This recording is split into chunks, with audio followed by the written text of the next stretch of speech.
Hello and welcome back to Happy Porch Radio, the circular technology podcast. I'm Barry. Hi everyone, I'm Emily. Welcome back.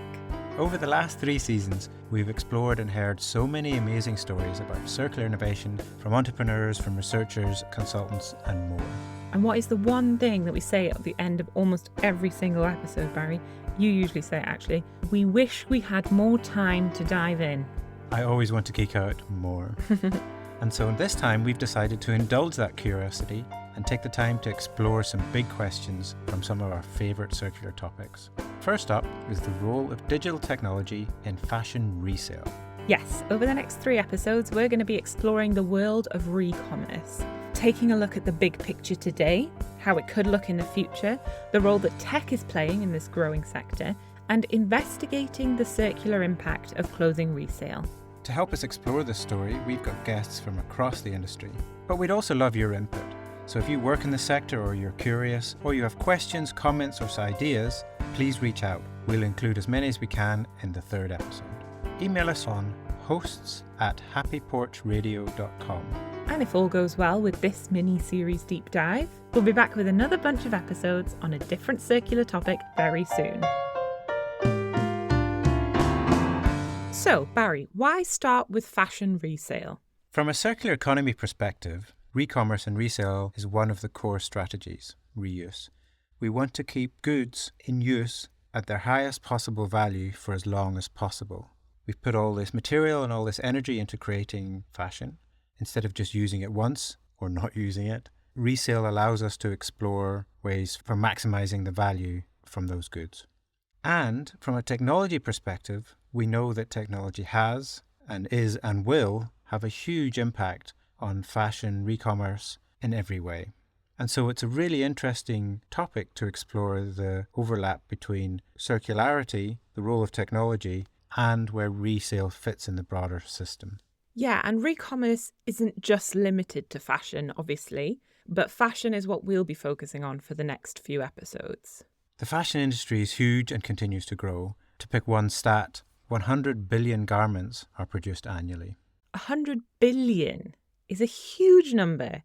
It's a huge number in isolation. It's a ridiculous number when you think there's only 8 billion people in the world. And I bet those 100 billion garments aren't distributed evenly between those 8 billion people. The problems inherent to the fashion industry are huge, whether that's greenhouse gas emissions, resource use, waste. There are also a huge number of social issues with this linear model, whether that's in the production phase or also in that waste phase of like where we're shipping off our unwanted garments to. So when we're talking about solutions, fashion industry feels like a good place to start. However, there's growing interest in buying and selling pre-loved clothes and accessories. The resale and re-commerce sector is growing roughly 3 times as fast as the fashion industry overall. And re-commerce might not be a word that you're familiar with. There are actually many terms used for this industry. Second-hand, pre-loved, resale, vintage, thrift, re-commerce. Essentially, we're talking about anything that has been bought, used, and is now being sold again.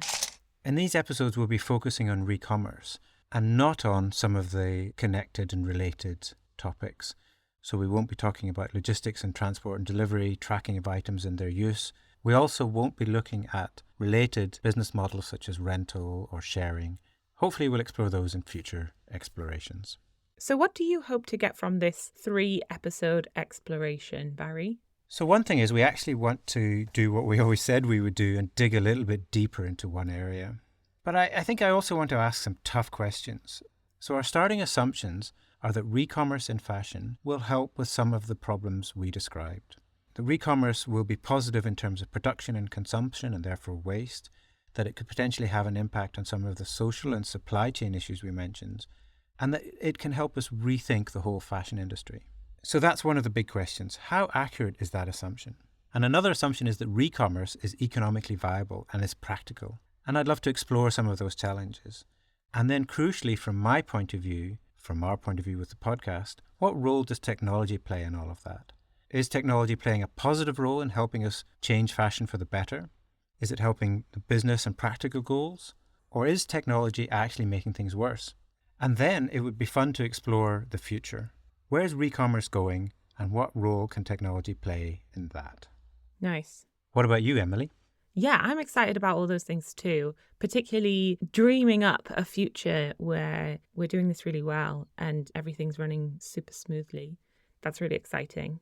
Personally, as a user of these models and platforms, I kind of feel invested in this. Like, I've always been curious about the actual impact of this sort of behavioral change that we're seeing. So I'm excited to look at the situation as it stands, address some of these issues, and then, as you say, dream about a wonderful future of what this could be, fulfilling its potential. Without further ado, let's jump in. The philosophy behind re-commerce is nothing new. For as long as we've had clothes, we've passed them on, or we've sold them on, or we've reused them. It's funny, actually, to think that these days, thrifting or buying reused clothes is almost like a counterculture. Whereas that has been the norm for the majority of human existence. And actually, it's just this recent period where we've had this like abundance of production and resources, and that abundance is kind of the strange part. Yes, and for, I guess, the last 100 years or more, we've built up this very linear process, this very optimized, this very powerful process of production. In fashion, that means a supply chain that stretches across the planet and that's built on identity and brands and the thrill of shopping and maximizing the linear flow of those materials to the absolute ridiculous extreme, ridiculous in my opinion. But we shouldn't be looking back with rose-tinted glasses. It's not like we want to go back to the 1800s or something. Modern technology and the modern economy has brought us huge benefits and great things. But what we need to do now is start to rethink all of that and push back against those negatives. And from the fashion resale point of view, what has changed most recently is we're moving from just the charity shop in the high street to potentially, in addition, mainstream online, very digital and very growing fashion re-commerce. And the obvious driver for that is technology. And so given all of that, can we make re-commerce part of a broader circular economy solution to those problems which are built into our current, very optimized linear model of fashion? I do still love a good charity shop on the high street. But you're right, Barry, there's this whole like online ecosystem of re-commerce that exists today. And within it, there are various different models, many companies offering different solutions. We wanted to get a sort of big picture look at this industry. So we spoke with Cynthia Power, an expert at helping apparel companies navigate and operationalize resale through her company, Multivolte. She's also the co-host of the Untangling Circularity podcast.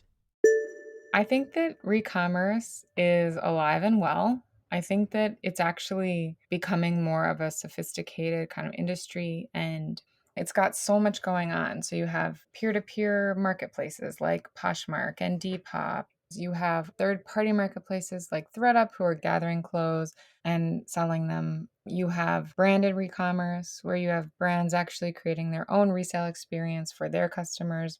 There's just quite a nice breadth of options and different types of businesses within re-commerce. So to me, that points to it. It is continuing to grow as its own little segment of, an industry. And it's continuing to kind of refine, and you have many different software providers that are offering slightly different things, which can be confusing, but is also, I think, reflective of the kind of varied and nuanced needs of different brands. We saw like a huge kind of explosion of new businesses and new software providers and lots of people getting into the space for the first time. And it was kind of this like first wave. And I think now it's much more subtle of like, okay, so maybe as a brand or a marketplace has been doing this for a year or two or a few years. And now they're wondering, should we add on this type of service? Or it's those smaller questions, and it's kind of learning what works with the business models, what doesn't, how can they make enough revenue? So to me, that's really healthy and is exciting that it's kind of becoming more nuanced. So Cynthia outlined 3 broad modes of resale there.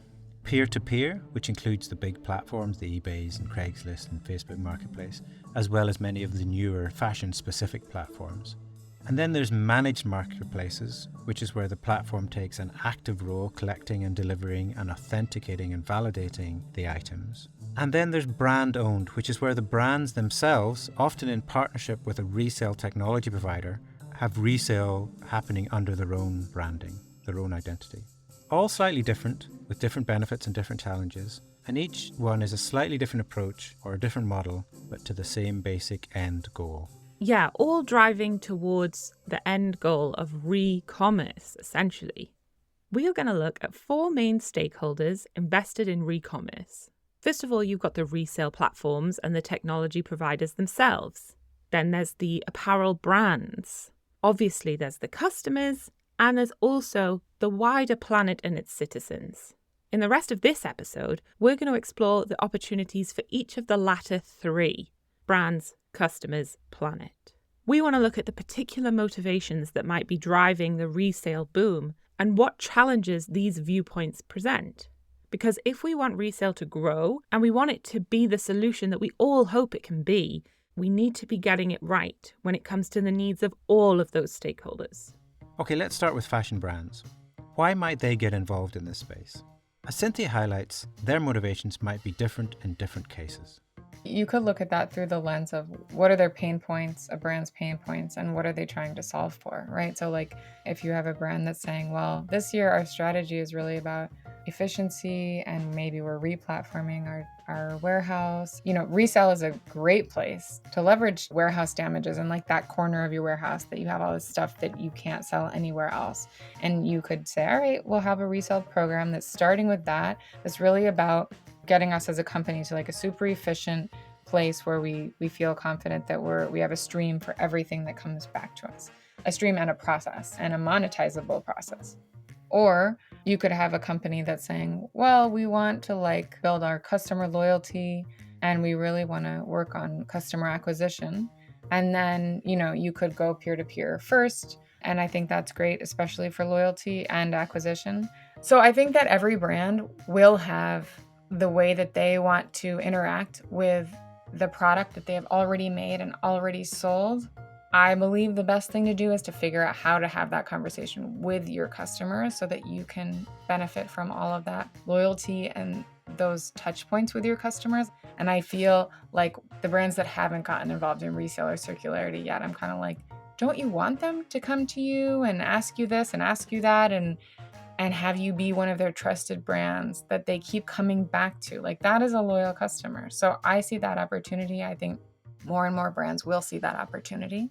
And I think it's just, there isn't one size fits all about like what every brand should do. For brands, there are lots of potential benefits here. Yes, it might be about creating a more efficient business. It might also be about generating a whole new revenue stream. And it might be about improving their environmental and social responsibility, whether that's to meet shareholder demands or to appeal to customers who value that. What is interesting is that Cynthia highlights that a huge part of a brand's identity is tied up in their relationship with their customers.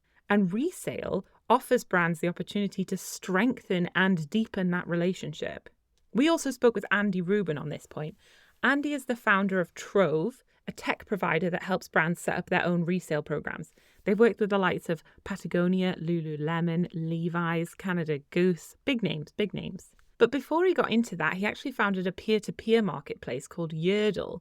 In our conversation, he explained to us what was so attractive about the brand-owned approach, so much so that it led him to completely switch the model that he was working with. We realized at a certain point in that journey that brands had such an advantage when a brand would own this business themselves, because a brand could essentially use resale like a channel. In other words, increase loyalty and customer acquisition, revenue, brand protection. And so the inevitability of living in a world where more of the items that we get come from other people, brands have both risk in that, in other words, being able to continue to uphold the brand, and they have opportunity when they think about owning that secondary sale. So it would be a natural extension of what a brand would want to do to be a better brand, just good business. So it's interesting that Andy considers a world in which resale is the norm to be inevitable. And we've seen this for years on some of the earliest peer-to-peer platforms. In that context, it does make sense for why they would want to get involved, either as a more active presence on some of these third-party platforms or through their own channels.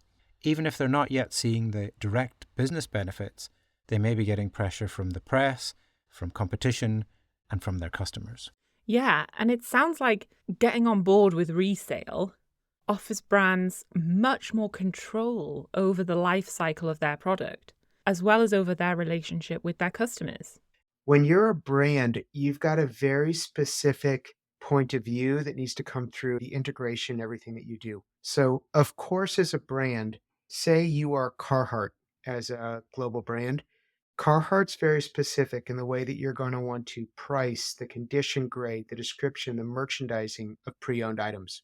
Of course, a Vestiaire, a ThredUp, or RealReal, an eBay model is going to be an eBay model, not a Carhartt model. So as a brand, an element of the technology that I think often gets glossed over is, of course, you can and should work with every third-party marketplace. But the way that you really own your brand requires either the technology or ideally the partner who can allow you all the dials to make sure that every element of the used program is consistent with your brand. What Andy's saying there is particularly true for luxury brands, those looking for exclusivity or brands with a strong identity and a strong presence. I would definitely think highly of a brand if they had like their own buyback scheme or something like that. Whatever their motivations might be, I know that in that case, I'll be getting their product, even though it might be a used version of their product. And in particular, I'll be getting their service. And, you know, maybe that's because I really trust their commerce platform or their customer support, or I know I can get delivery updates, whatever it is. It's really nice to know that you can have that. From the brand's point of view, doing it themselves is more work. And that's why the resale as a service technology offerings exist, to try and help brands make that better. Resale as a service is, I guess, exactly what it sounds like, providing the technology and sometimes the supporting physical services, allowing a brand to start a buyback scheme and a resale program without necessarily needing to build everything in-house from scratch. And the brands also need it to have a strong commercial case. Otherwise, they treat it as a sideshow, as a distraction. So having pilots and real data is really key for the brands before they can fully commit to this kind of re-commerce. One of the other huge benefits of a resale program is allowing brands to really understand their market, their users. I don't like consumers. So let's talk a little bit about them. There are pros and cons for users on all three of the different kinds of re-commerce platform that we talked about. We're going to use the word users. As you said, Barry, you don't like the word consumer. I don't like it either. Maybe buyers sometimes people use, maybe customer. But these people are using the platform, so let's call them users. Yes, consumers is very linear thinking and demeaning and a horrible word. But even more so in re-commerce, I'm not just buying the product. I'm engaging with maybe selling it or returning it to the brand, or maybe I'm building a relationship with other users of the fashion that I am most passionate about. Or maybe I'm building a loyalty and a relationship with a brand that I think is living my values. It's a much deeper, much broader community building aspect. And so consumers is just both horrible and technically wrong. Yeah, it's incorrect. Great. So we're going to say users. The first thing that comes to mind is the financial benefit that users have, that they can buy any kind of clothes and garments at a cheaper price. And what's more, if they're selling their own used garments, they can get a bit of money from that. So their financial benefits seem very clear. And that's often the starting point or the sort of headline for getting involved in this. I can maybe get hold of things that I like that I can't afford necessarily at the top price, or maybe I can get involved and then resell it and then allow my wardrobe to evolve, hopefully without building huge waste or throwing a lot of money away.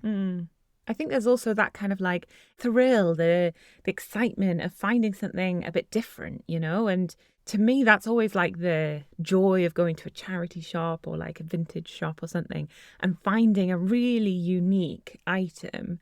And particularly if it's a bargain, you know, that's a rush. And you get the joy of knowing that it's not contributing to this destructive linear way of doing things. I think that is the start of where the conversation should be going. We should be moving away from, and many of the marketplaces are, and the brands are, moving away from, hey, it's cheap, to there's this relationship with the clothing and the fashion that a re-commerce allows to make much deeper. And that also allows us to think a little bit deeper about some of the challenges. So the paradox of making something more efficient, or the paradox of potentially making it me feel good in terms of environmental or social impact, is that then we just do it more. So if I buy lots and lots of stuff thinking, oh, it's fine, I can just resell it, then that actually maybe we aren't helping with waste or the mass production and the problems with the linear economy. But if I'm in understanding and getting a little bit deeper into thinking about my wardrobe as a whole and that kind of thing, then it changes the conversation a bit. I think it's interesting, right? Because if I weren't using secondhand, not everything I buy is secondhand. But when I buy something new, I really like to buy from a brand that I trust and that I like kind of agree with their ethics or values in some sense, right? When it comes to buying secondhand, you kind of get the best of both worlds because you can buy a brand that you wouldn't necessarily buy from if you knew it was firsthand, but you still get to have then whatever nice things they create as a brand. And I think that sort of beating the like capitalist giants is not an uncommon driver. Open your TikTok and your whatever else the young'uns are using these days. And it's all about the sort of secondhand, vintage. And I think that just anecdotally, from what I see in the world, there is a kind of generational shift towards these pre-loved ways of doing things. Interestingly, Cynthia points out that this may be more nuanced than it might first appear. I think I would say that while, yes, people in their teens and 20s seem to have more awareness about like ethical production and fairness and all of that, but then you also read about how Gen Z also buys a lot of super fast fashion. So my sense is that it's kind of both and that it's more about them at the highest level and other generations as well, just continuing to have a larger degree of acceptance of used product. It's almost like shopping online, where like I remember there was a shift when I just started buying things on Amazon because I was like, this is so easy. Not like super proud of that, but I think that's very common behavior pretty much everywhere. And I kind of feel the same about resale and used shopping, is just that it's becoming another channel where people either they're already shopping it and they're continuing to kind of increase. They realize like, oh, you can find almost anything used. And so they do it more, look for it more, or maybe they haven't done it yet, but it's like the more they see everyone else just doing it and all of these platforms, and you go on ThreadUp and Poshmark and everything else, that you kind of realize like, oh, am I like missing out on something that's actually pretty cool? So I think that individual citizens are definitely driving this kind of continued uptake and interest in used. And when you see the yearly reports come out, I feel like that percentage of people who buy used just grows a little bit every year. I think Cynthia sums that up really eloquently there, and also hints at tying that back to what we were saying about price being just one factor. There's ease of use, there's the scale of the awareness.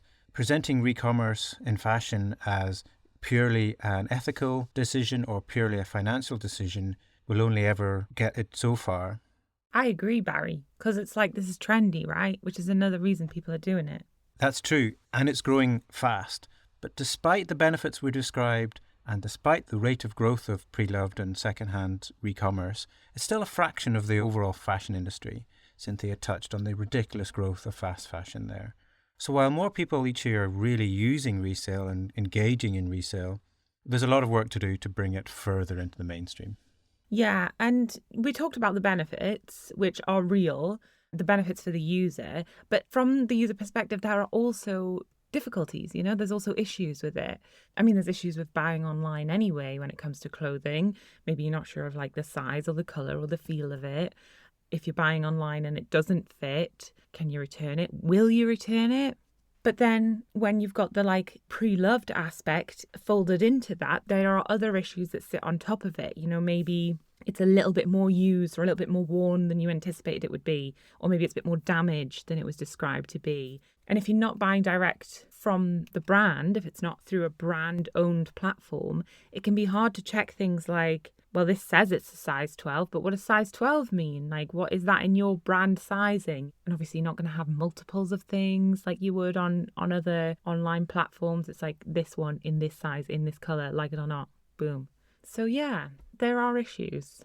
That's not even touching on things like authentication. Is it actually what it says it is that I'm being sold online? Yeah, totally. And if you are a different kind of user, if you're putting your selling hat on, particularly on the peer-to-peer again, that can be a hassle, taking all the photos, uploading every item one by one.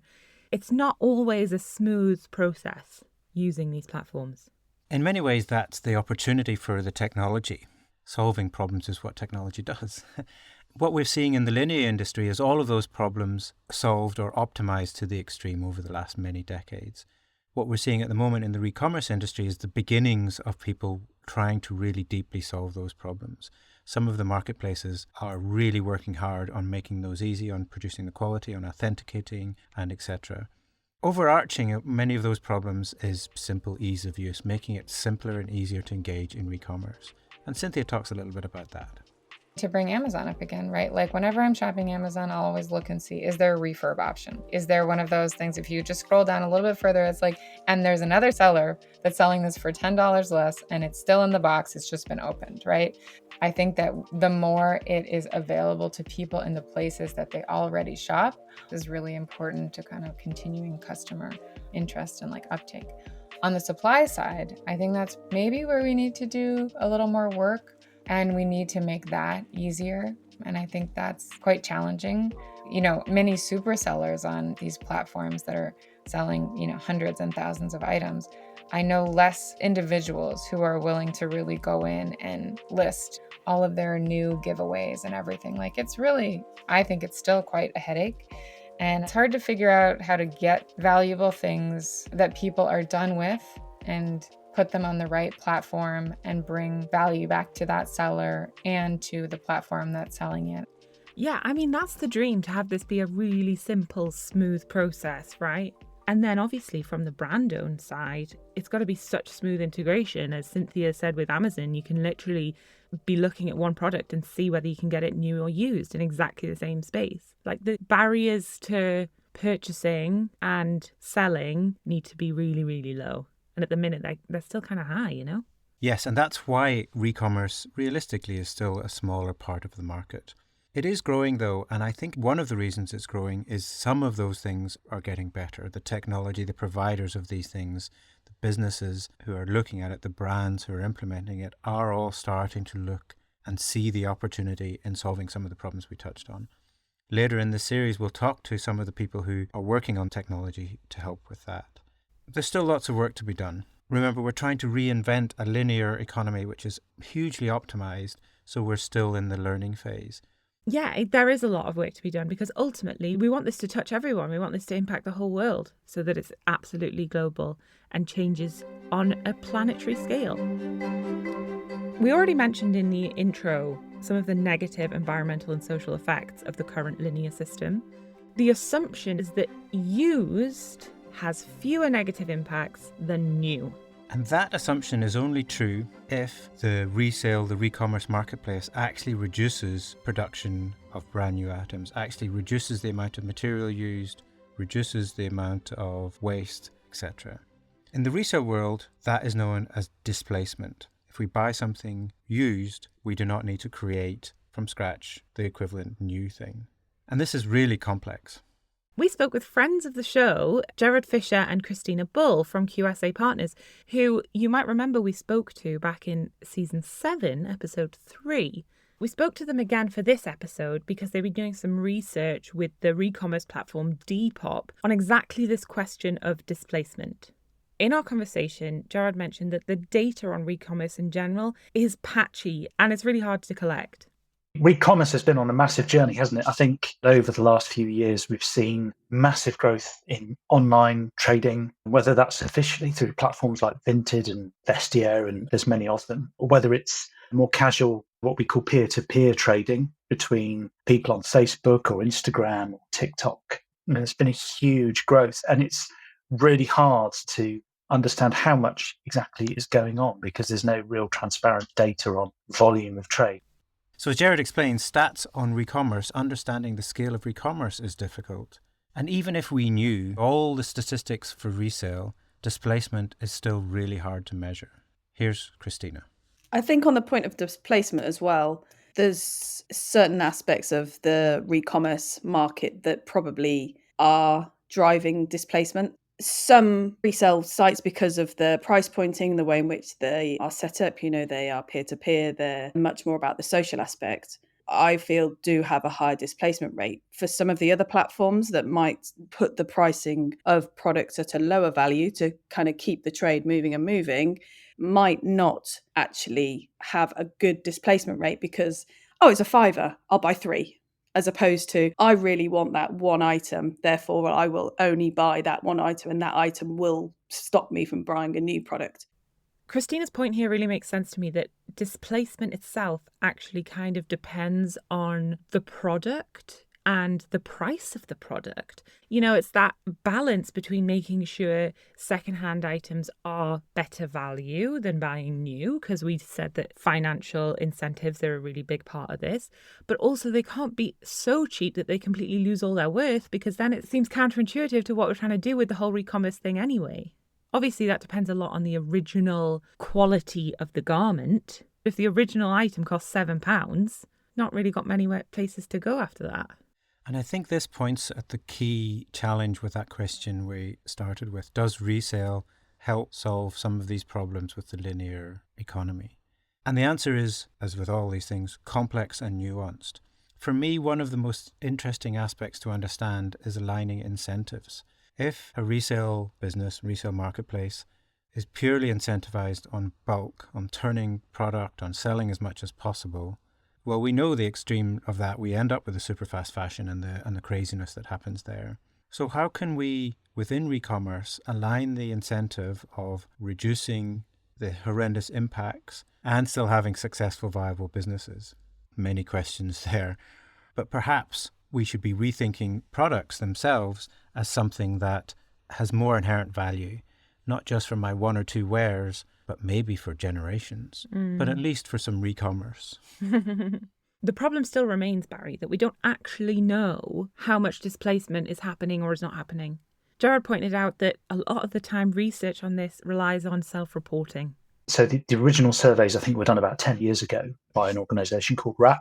And they interviewed people, having just made a purchase, saying, is this going to stop you from buying a new one? But I think, the risk of that approach is you've just bought a thing, you've got that buzz of having just made a purchase. And so you're bound to say, yes, I'm going to wear this loads. More recently, we've done look back research, if you like. So we've asked people, over the last 6 months, have you purchased used stuff? They say yes. We carry on questioning them. And, then we ask about particular items or their last pre-owned purchase. And so we then have very clear attachment to an item that they know they've bought, and they can speak honestly about whether they have worn it, whether it has prevented them from buying a new thing. So, if it's, say it's a winter coat, people aren't going to have rafts and rafts of winter coats. So it's highly likely it's displaced something. If it's a T-shirt, well, we've all got dozens of them. So it might have delayed a purchase, but not necessarily prevented one. And so we've developed this methodology of saying, is it likely to have completely replaced or only kind of delayed a purchase? And we attribute different levels of displacement.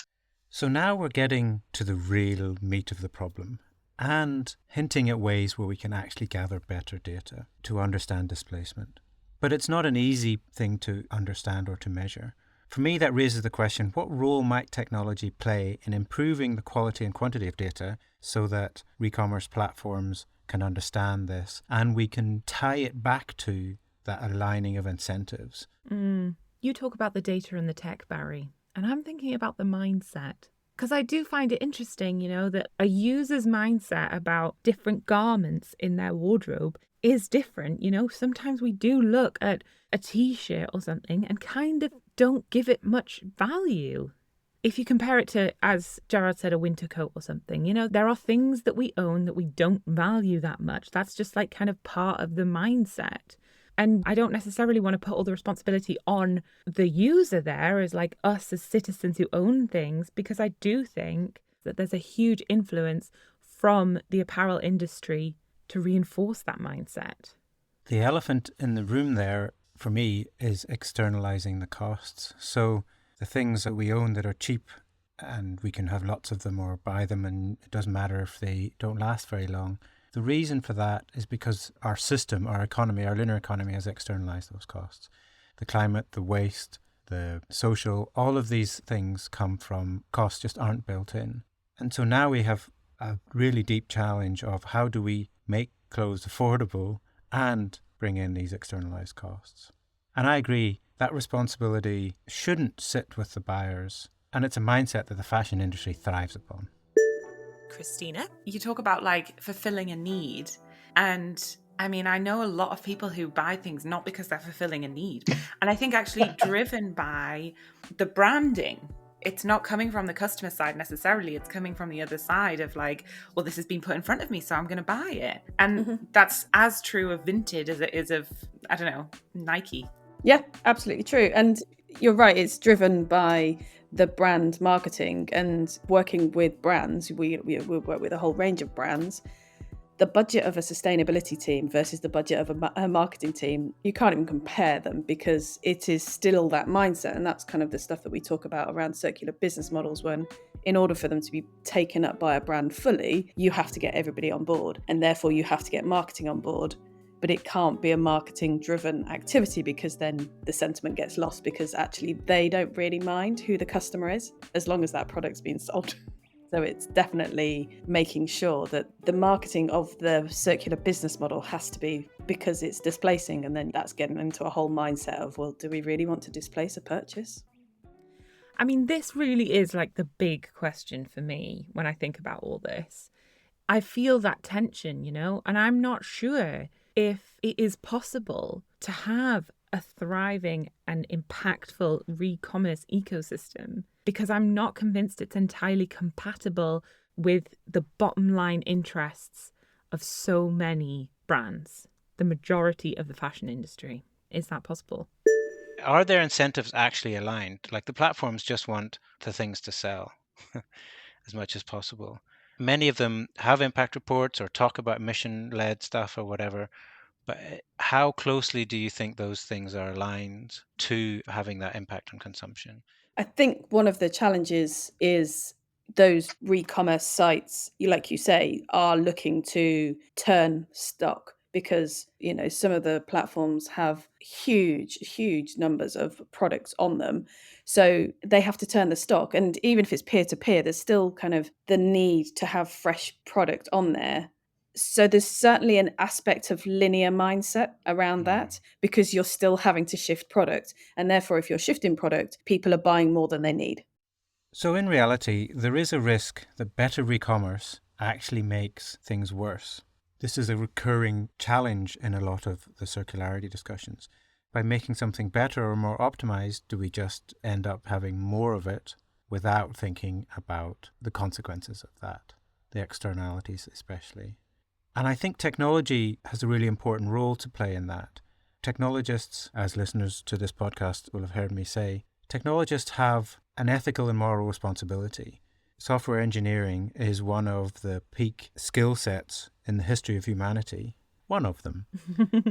And we can't ignore the impact that we have with the technology that we create. So thinking about the role of the technology and aligning these incentives and finding the right way for re-commerce to be successful, to think about the challenging things around displacement, for example.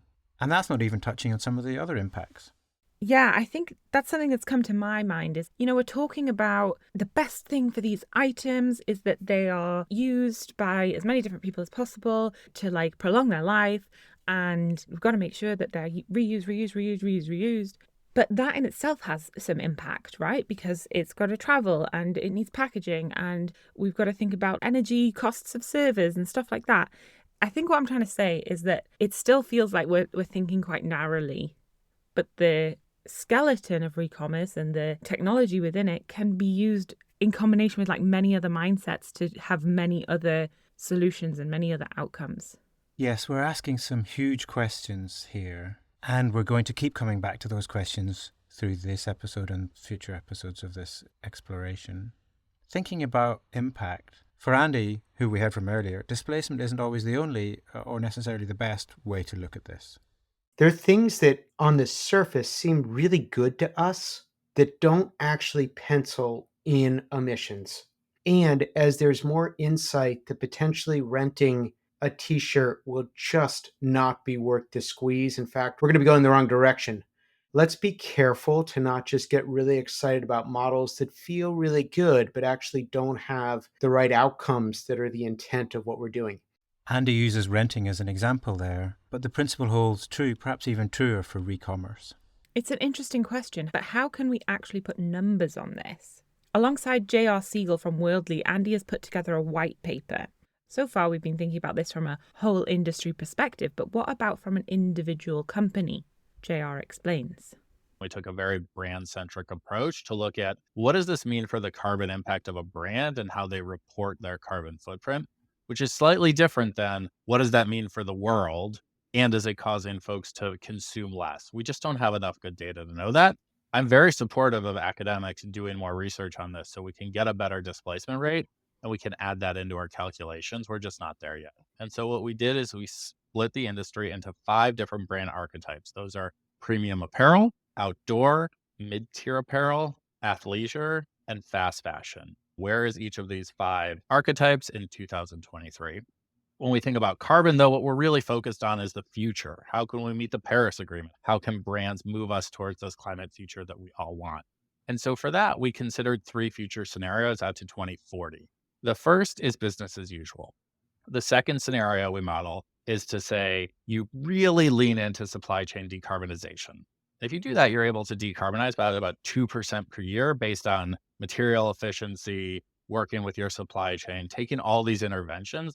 The third scenario is say, hey, what if we pull all those supply chain decarbonization levers that we know we can do and we know every brand can start on today, and we also rev up a resale business, a re-commerce business. Then we ran the numbers out to 2040, and those are the results that came out in the white paper. So we already discussed how what type of product we're talking about will have an impact on displacement rate. And the research that JR and Andy have undertaken indicates that product type can also be a major factor when it comes to determining where resale can help companies achieve the most climate impact when they're looking at emissions. The question we're asking then in the 3 scenarios, where did scenario 3 meaningfully bend that arc of carbon between now and 2040? And what we found across all the data, if we simplify everything, there were 2 factors that were really dominant in how to assess that. The first is when a brand sells products, all their products, some of their products, whatever products that have value after the first sale, circular models have potential. When a brand is producing and selling a product that really there's very little value after the first sale, a circular model is not going to be the best lever to pull. In fact, likely the best lever to pull is dematerialize that item as much as possible because the second, third, and fourth sale is really not going to be there. There's just not the demand. So that is the first reason that we tend to see the greatest opportunity with premium apparel, luxury, outdoor. The second one then is when you are doing that as a brand, capture as much of the revenue on the second and third and fourth sale as possible. And the reason for that is when we talk about shifting from a linear to a circular model, and we talk about the effects of the production, the more you can substitute $1 of revenue growth for an item that does not have to be produced, that takes away from an item that did have to be produced, your overall footprint for your revenue growth goes down or is less than it would have been had all of that come from new production. So Andy and JR's white paper is looking at greenhouse gas emissions, and we've talked about that as one aspect of the broader challenges within the linear economy. And we know that there's many other potential beneficial impacts of resale from an environmental standpoint, and that just doing resale doesn't automatically lead to these benefits. Yeah, I think from everyone we've spoken to so far, what is clear is that there's a lot of nuances and complexities, It depends on what kind of product we're talking about and what kind of platform we're using and what kind of process and all these things. It depends on these things, right? And that complexity seems so inherent to this that it's impossible to just try and simplify and look at one thing. And also speaks to how re-commerce needs to be able to work in sync with so many other interventions, whether that's got to do with emissions or other circular practices. I do think that there needs to be this big picture approach. Otherwise, you lose the complexity and, it's not going to work. I don't know. Otherwise, it's rubbish. So where does this leave us so far? We started with two big questions. One was the assumption that resale can help with many of these challenges with linear fashion. And the second one is, what is the impact of technology? Is it really positive? What are the challenges with that? What are your reflections, Emily? Yeah, I think we're still kind of left with those questions. But it has been really interesting to look at the layers and layers of detail and nuances that have come from these conversations. And we need to keep asking these questions. We need to dive deeper. Are the platforms the best way to go? Are they actually successful enough as businesses to keep them viable? Are brands buying into this in a sustainable way? How is this industry going to continue to evolve and grow? I'm super interested to kind of think about where we're moving with this as we look forward. One of our real themes from previous seasons of the podcast is embracing the complexity and the system thinking needed to look at circularity. And it's interesting that our deep dive into one topic really clarifies that point. It's complex and it's difficult. Mm-hmm. Setting aside eco-anxiety and stress about it all, I really enjoy the complexity of those problems. Yeah. And as technologists, we claim to thrive in complexity and enjoy finding nice solutions to difficult problems. So it's a place that feels very natural for technologists to get involved in, for software engineers to get involved in. And I really love that we started here because this is a real meeting point of those technological tools, the data, the commercial trends, and also our mindsets as citizens and our collective mindset, as a community, when it comes to valuing resources. And I think over the however many episodes we've done about circular economy now, we keep coming back to this question of valuing resources and how can technology and the tools and the processes support us to value the resources we have. And this industry feels like such an obvious place where all those things merge, the meeting point of all those things. That's really true. And I'm quite interested in the idea of re-commerce being a powerful gateway to wider circularity and deeper change. Perhaps in future episodes, we'll talk a little bit about that. But as an example, if I'm a fashion brand and I'm currently have only surface visibility into what happens to the product after I sell it, if I'm now involved in a resale program, I'm physically potentially getting things back. I can physically hold and see how the people who are wearing my clothes, my fashion, are using it. I can start to build a deeper, repeated relationship with those users. I can start to look at aspects of the business which might have been seen as waste, as opportunities. And maybe it opens the door to some really exciting potential changes. And I think the same can be said for the users on the buyer's side. It's quite an easy way to step into the world of resale, but obviously resale goes far beyond the fashion industry and could maybe open the doors to understanding other elements of circular practices outside of your wardrobe, maybe further into your house or your family or your business or whatever. And I think that, it's a gateway in so many aspects. So in this episode, we've set the scene and we've looked at perspectives of the brands, citizen users, and their broader environment. Next time, we're going to explore solutions to some of the challenges we've raised, and with particular reference to the fourth group of major players in this space, the platforms and the technology providers. Before we go, we want to leave you with a stat that Andy Rubin shared with us, reminding us of re-commerce's potential.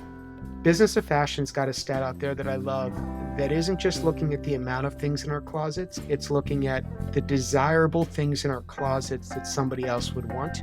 And their best estimate of the value of those items sitting idle in our closets right now is $2.1 trillion. Wow. So anyone who operates in retail, e-commerce, physical, any retail, has to look at $2.1 trillion and say, wow, if you light up $2.1 trillion, that will change everything. Am I prepared to be half a step ahead or half a step behind as customers continue to move into thrifting and resale? Thank you for listening to this episode of Happy Porch Radio. You'll find our show notes at happyporchradio.com, which include links, resources, and much more.